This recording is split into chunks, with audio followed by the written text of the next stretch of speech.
Welcome back to the channel, guys. Hope everyone's doing well. So today I'm reviewing this drone. It's a Potensic Atom SE and it's a sub 249 gram. It's got 31-minute flight time. It's got this PicSync digital transmission system, so it's not Wi-Fi. It also records in 4K as well. So, you know, you're getting quite a decent, you know, kind of quality video. So what I really was thinking when they offered to send this to me was, you know, okay, look, it's not going to be a DJI. It's not going to be at that level. But if you didn't want to spend quite DJI money, you might be able to sort of, you know, this might be quite good. So it's actually, I've seen this as low as about 180, so £180 in the UK. And you know, if you're looking at something DJI, probably the closest thing is going to be a Mini 1 second hand, which might get you what about that price, probably 200 quid. And you know, the only other option really is you've got the DJI SE, the Mini SE.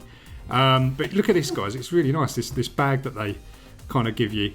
And it's all sort of in there. So yeah, the DJI SE is about 300 quid. So if this actually works, it will be quite a decent, well, who knows, it could be quite a decent drone for the money. It looks freakishly like a DJI Mini, like the original one. I've actually got one around here.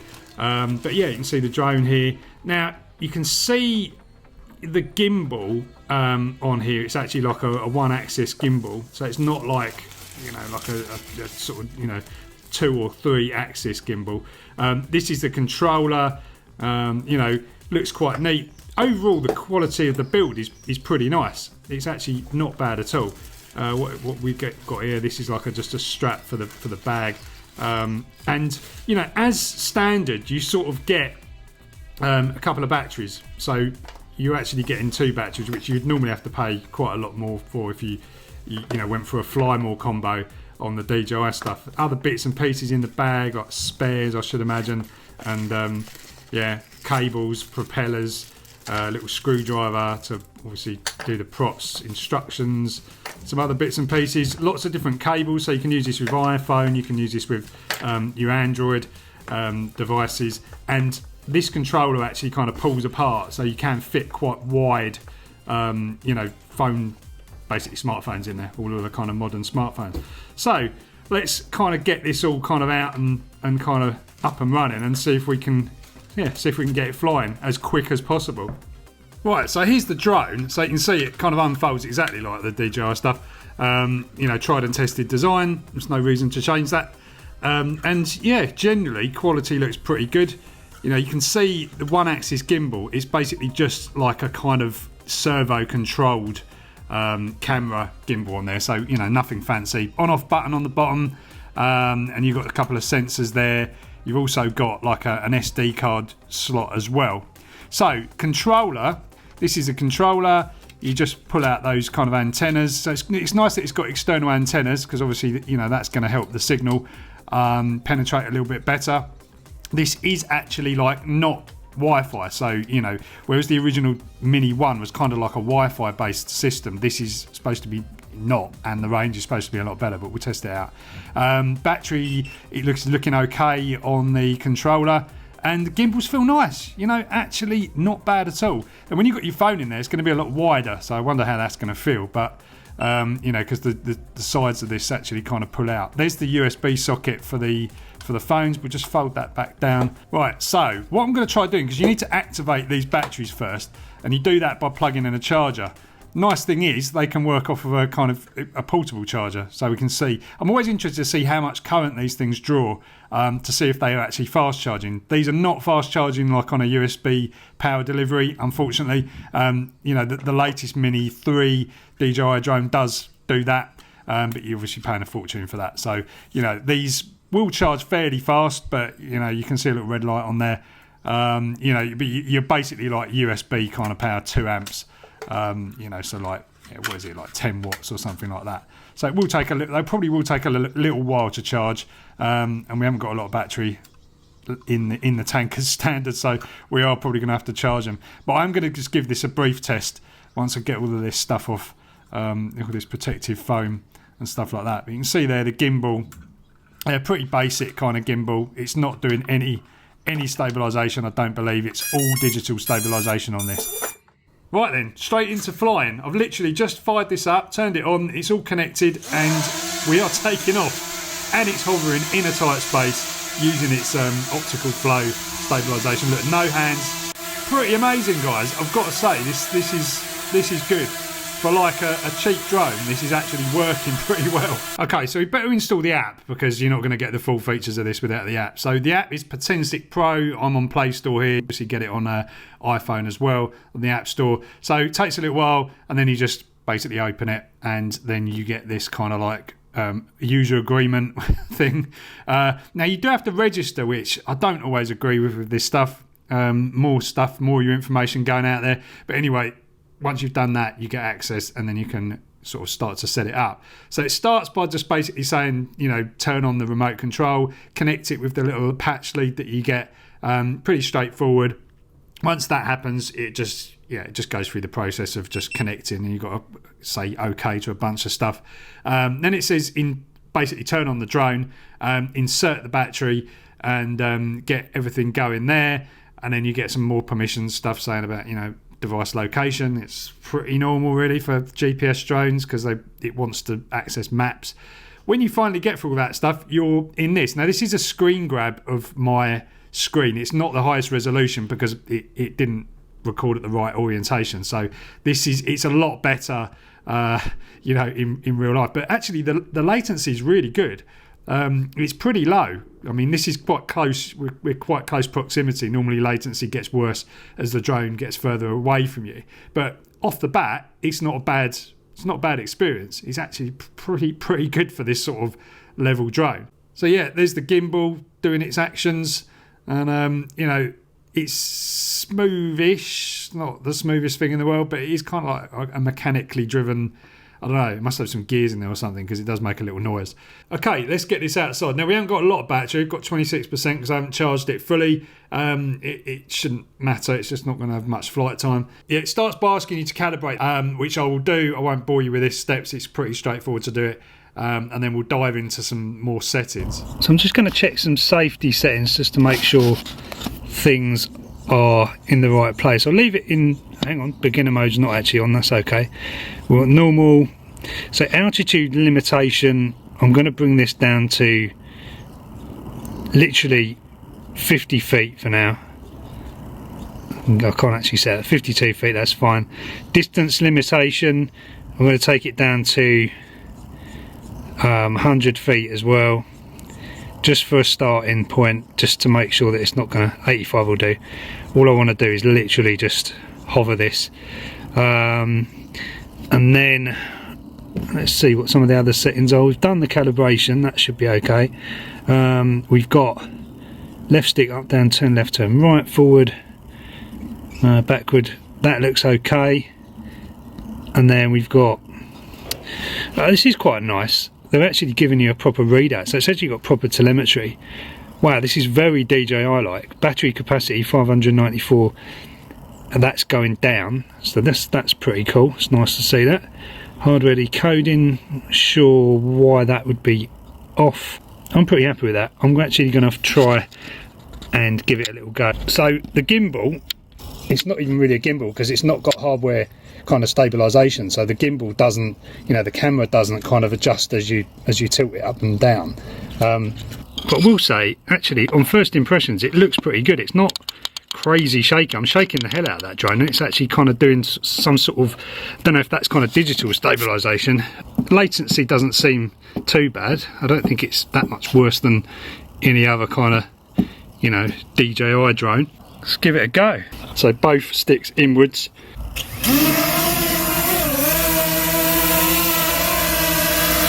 Home point refreshed.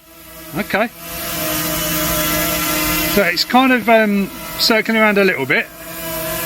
Is that GPS or is that? It's kind of going round in a bit of a circle. That looks like it might be getting worse. Okay, let's go up a little bit.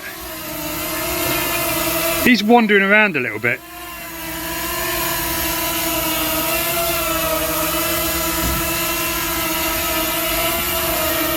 Got 19 satellites, so it shouldn't be too bad.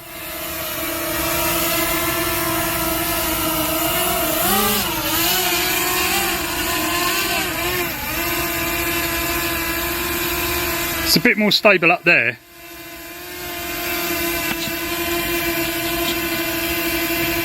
It's pretty nice. I mean, the gimbal's not that smooth,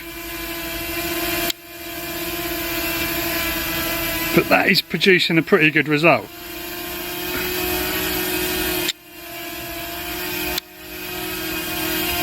It's not really wandering too much. It seems to be wandering a bit worse when it was actually kind of quite low, but it is kind of staying in about the right place now. Okay. Returning. Return to home is activated because right, I'm gonna have to take control of this. Well, it has actually landed roughly where it took off from, which is quite nice. So yeah, sorry about the beeping. It did actually land pretty much where I took off, so that's quite good. So this is another little flight I was doing straight up a little bit later when there was a kind of a passing thunderstorm. Yeah, let's go and fly drones in a thunderstorm, great idea. But yeah, I wanted to try and capture some kind of, you know, funky looking clouds and some some lightning hopefully, but it didn't really happen. But yeah, so you can see, like, you know, the image quality is good. This was from the SD card, recording 4K 30, which I think is the maximum you can do on this particular one. And, you know, pretty decent image quality. And it's fairly stable. I mean, it wasn't particularly windy. I think if it was windy, it would be a bit more of a nightmare. You'd definitely get some sort of shakiness going on, because there's only so much stabilization, sort of digital stabilization can do, and you can see it kind of like tilts a bit as well. So that's the problem of not having, you know, a kind of multi-axis gimbal or a gimbal at all. But it's not doing a bad job considering, you know, it hasn't got a gimbal really. So yeah, you know, and image quality is good. Like the colours are nice. You know, you could use this you could definitely use it for YouTube videos. It'd be no problem at all. But you do get a few little kind of, you know, jitters around as you see that as you're coming down, it kind of does it a bit. But yeah, you know, not bad quality really. Definitely not worth £300 for this sort of level, but I would say, you know, if you're looking at something around 150, in between the 150 to 200 mark, you know, given the way things have just got more expensive lately, I don't think it's that bad. Right guys, initial test pretty good then. So what I wanted to do next was do some range tests, because this system is not Wi-Fi, as I mentioned before. This actually uses like the transmission system to get the video back to the phone. Is actually sort of some kind of proprietary system, and it looks on the back of this controller. It says 2.4 gigs. So it's actually using like I suppose it's kind of a Wi-Fi type thing, but it's going to be probably a bit more robust. Anyway, from what I've seen so far, it's actually pretty good, but I've only tried it at close range. I wanted to see how far it would actually go, but I ran into a problem because this controller basically ran out of battery, and I was trying to charge it and it won't charge. So the way it works is you just put a USB C plug in here, or lead, any lead. They give you a lead in the box, but it won't take a charge at all. This literally just, when you plug the power in, nothing happens. So I reached out to Potensic about it. They said it's fine, we'll just send you a new controller. I haven't managed to get that yet, so yeah, I'm going to do some more tests once I sort of get that. So unfortunately that is a bit of an issue, but they have assured me that it's not like a common problem. So we'll just have to see. Now, whilst I was speaking to Potensic, I did actually kind of ask some questions about the transmission system and the transmission range. And I was mainly interested in, you know, whether this uses CE or FCC, or if it actually kind of abides by the rules at all. It turns out that it's just permanently in a kind of FCC mode, so full power output, which kind of seems a bit weird in the UK. I don't know how they're getting around regulations for that, but anyway, that aside, it's better that it's running a higher power level anyway, because this sort of CE power level is really terrible, and it's subject to so much interference, especially in the 2.4 gig band where there's like Wi-Fi and God knows what else. So yeah, they told me it's FCC mode and there's no difference between FCC and CE, so we'll have to see, you know, how that actually kind of works out in practice, but in theory it should be pretty good. So all in all, still some more tests to do, but so far it looks pretty good. As I say, around the 150 quid mark, I would say that's probably what it's worth as a sort of maximum end. 180, you can get these for 180. When it gets towards £300, there's just no point. You might as well just go that little bit extra and get something DJI, because their software and everything else are just more mature, and you're just going to get a better experience. But for something like this for beginners, this is the kind of paradox of it, because you kind of, when you get into this, you're like, oh, I don't want to spend loads of money because I don't know if I'm going to like drones. I don't know if I'm going to get on with them. And so what you do is you end up spending not much, and then you have a really bad experience, and then you might just walk away and just never experience what a really good drone is like. I had this right in the beginning with like radio controlled model aircraft. I bought something really cheap and crap off of eBay for like 30 quid, like a plane, and it was terrible. And I ended up just basically, removing all the parts from it and putting all that stuff into something that I actually got a local model shop to help me with this. So in the end, I might as well have just gone to the local model shop and just gone, and just handed over 3 times as much and had just a way better experience, and then had all the spares on hands and everything else. Anyway, guys, hope you've enjoyed this one. Hope this has showed you a little bit about what this drone's all about. You can make your own mind up and have a look on the rest of YouTube, because there are other videos out there of this drone. It's been out for a while, so it's not exactly new. Anyway, guys, catch you next time.